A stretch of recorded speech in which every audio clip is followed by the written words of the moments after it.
Welcome to PAG 2.2. In this practical, we're going to take a certain mass of an unknown acid in its crystalline form. We're going to make a standard solution of it, and we're going to add it via titration to sodium hydroxide of known concentration. Through this process, we're going to identify the molar mass and therefore the identity of the acid. So the first stage is we need to record the mass of the acid and its container, 34.08 grams. Then we need to tip the acid into a clean beaker and then find the mass of the container afterwards, 22.28 grams. So the difference to find the mass of the acid is 11.80 grams in there. Now the next stage is we're going to add some water to it, distilled water, until it's completely dissolved.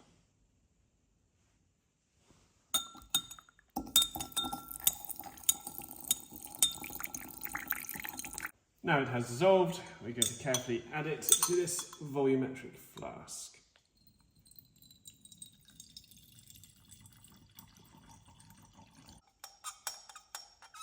To ensure that we don't lose any, we're going to give it a swirl.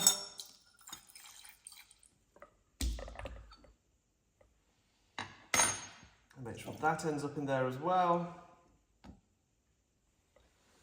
And we'll give a swirl of the funnel. Now we will make up the rest with water until it hits the 250 centimetre cubed mark.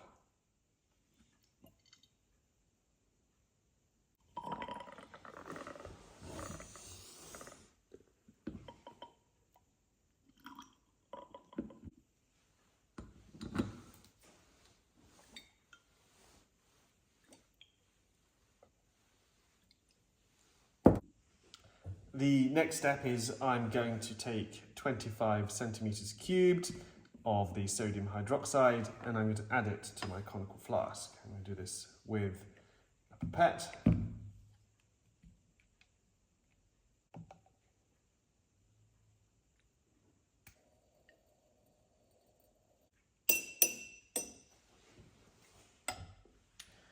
So the acid solution that we made up, we're going to use it now just to rinse the burette. So I'm just going to pour a little bit in via a funnel. And of course what we want is for that to have rinsed away any chemicals that might be in, and we're going to purge the air gap like this, let that all out. And then we will fill this to just below the 0 mark. Final step is we're going to add 3 or 4 drops of phenolphthalein. 1, 2, 3, 4.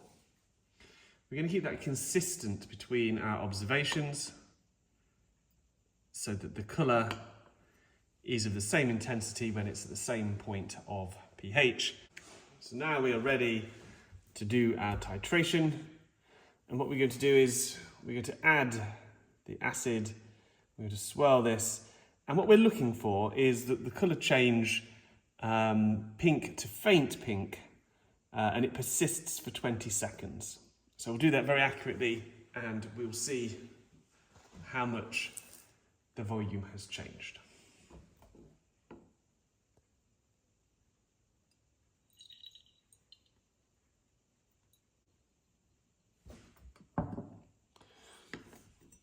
Now the first run is always useful because it gives you an indicator of how quick you need to be. So we'll repeat the experiment again and see if we can get a concordant result.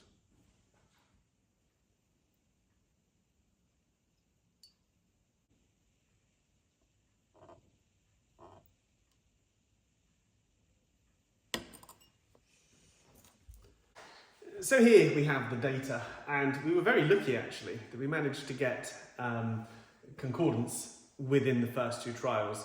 And generally speaking, you would want to probably do more, just in case these are accidentally concordant. You would find that out through a third or fourth result. So you can see we've recorded the starting volume and the final volume, allowing us to measure the titer, the actual total volume of acid that was required to neutralise that amount of sodium hydroxide. So I've got some more data here that I just want to put on because this is what we're going to use in this calculation. We've got the concentration of the sodium hydroxide was 0.1 molar. The mass of the unknown acid was 11.8 grams, and the concentration of the acid, well, we got to 47.2 grams per decimeter cubed. We may or may not need that, but it's always useful to put that in. And then given is the formula, and we can see that it's 1 mole of this acid to 3 moles of the sodium hydroxide. So let's process the result. The very first thing I want to do is work out how many moles of sodium hydroxide have actually gone into this. So we have 0.1 moles per decimeter cubed. First of all, the volume of the sodium hydroxide, the NaOH, was equal to 25 millilitres over 1,000. I want it in decimeters cubed. So this would equal 0.025 decimeters cubed. Now, because the concentration is equal to the number of moles divided by the volume, the concentration for the sodium hydroxide here, we know the concentration, it's 0.1 molar. We know the volume is 0.025 decimeters cubed, so we can work out N. And so therefore N of the sodium hydroxide, NaOH, is equal to the concentration times the volume. Concentration times volume there, so the concentration was 0.1 multiplied by 0.025. And so therefore the number of moles was 0.0025 moles. Now what we know from this reaction here is that 1 mole of that will react with 3 moles of that. So if we had 1 mole of that, you'd have 1/3 of a mole of that. And so basically, let's work out how many moles of acid was present in the neutralisation. So in the neutralisation, the moles of acid basically would be equal to 1/3. So the number of moles of this substance, H3X. Now notice at this point we're in solution, so we're not going to include the waters of crystallization. We're not going to include this part, because this part didn't play a part in the neutralization. We're talking in just the acid in solution, the H3X, whatever that is.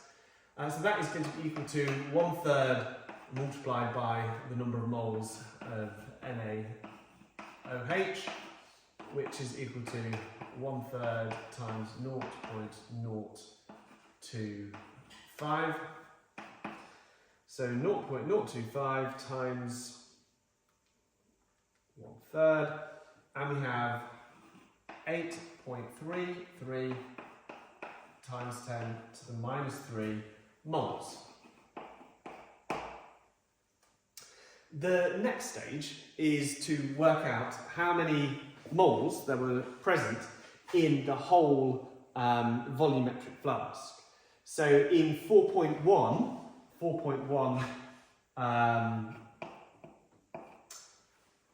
millilitres of the 250 millilitres, there was 8.33. So how many would there have been in the whole 250 metres? Well, what we would have done is 8.33 times 10 to the minus 3 divided by that ratio. And what this tells us is the number of moles in 250 mil.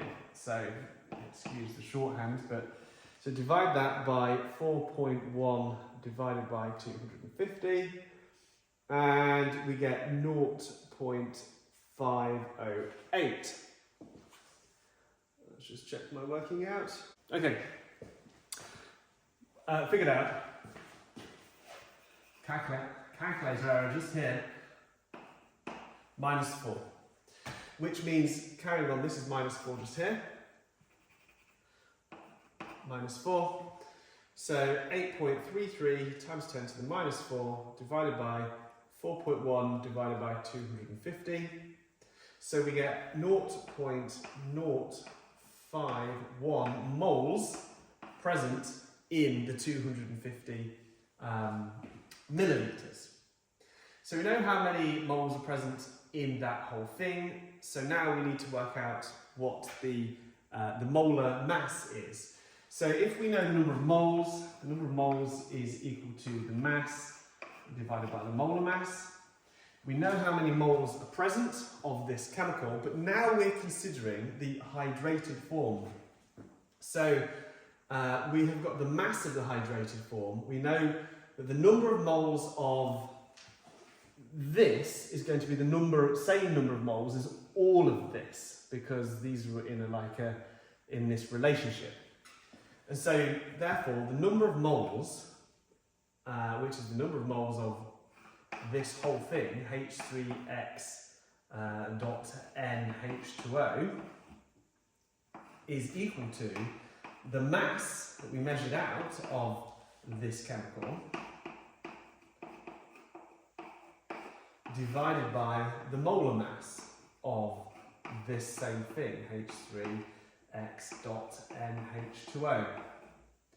And because there's 0.051 moles of H3X, then we know that there's 0.051 moles of the whole molecule.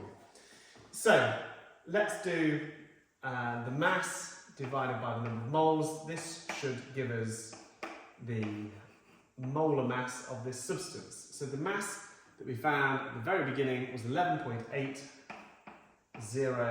grams, divided by the number of moles, 0.051, 0.051.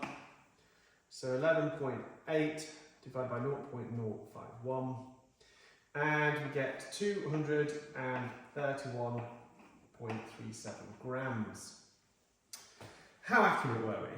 Well, let's work it out. The actual value for the molar mass of this particular substance is equal to 210. And so therefore our percentage accuracy here, which we're always interested in, is 231.37 minus 210 divided by the actual value, 210 times 100%. And that tells us that our accuracy minus 210 divided by 210 times 100. We had a percentage accuracy of about 10%. 10% was the size of the uncertainty relative to the measurement itself. The final part of this PAG asks us to find out what the number of water molecules were. We had this thing where it was H3X dot NH2O, but what is N?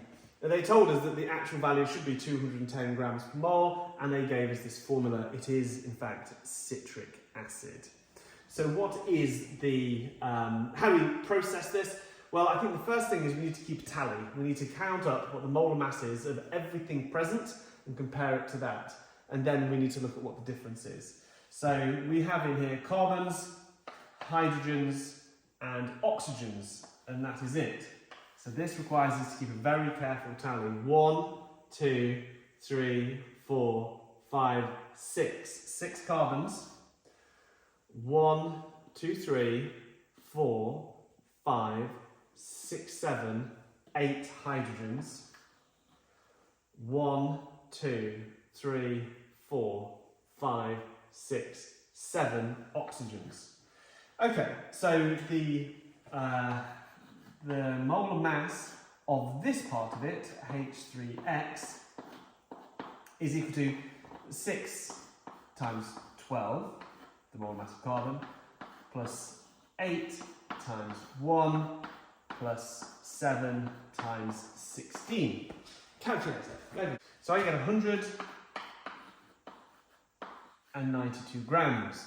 So the difference, 210 minus 192, 210 minus 192 is 18. Now the molar mass of H2O is equal to 2 times 1 for the mass of the hydrogens plus 1 times 16, the mass of the oxygen, is equal to 18, which is the same as the difference. And so therefore, we only have one water molecule.